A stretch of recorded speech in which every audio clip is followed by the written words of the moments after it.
High friends, welcome back to my channel. मी आंब्याचं लोणचं घरी बनवण्याचा ट्राय केला आहे, तर तुम्ही बघाल कसं बनवलं आहे। मी आंब्याच्या फोडी मिठात आणि हळद लावून त्या सुकवून घेतल्या। मग त्याच्यामध्ये मी धन, मेथी आणि ह्याचं मिश्रण मिक्सरमधून केलं, जिरं ते मी थोडंसं वाटलं आहे दरदरा आणि त्याच्यात मिक्स करून टाकलं आहे। त्यानंतर मी खूप इझी पद्धत तुम्हाला सांगते। त्याच्यानंतर मी त्याच्यात मीठ, कॅप्रेचा रेडी मसाला आहे, हा असा 1 किलोच्या आंब्याच्या ह्याच्यासाठी इनफ आहे, तो मी त्याच्यात पूर्णपणे टाकला आहे। मोहरीचं तेल गरम करून ते थंड झाल्यावर मी त्याच्यामध्ये ओतलं आहे, तुम्ही पुढे बघू शकता।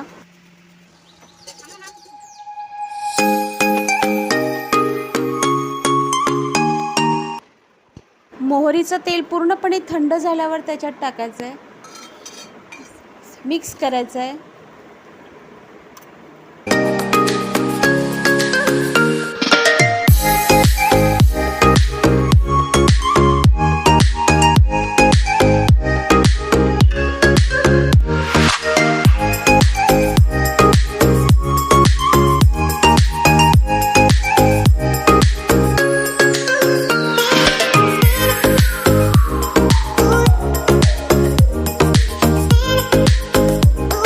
अशा प्रकारे आपले हे लोणचे रेडी आहे आणि बर्नीमध्ये भरून ठेवायचं, त्याच्यावरती तेल टाकायचं म्हणजे ते जरा जास्त टिकतं।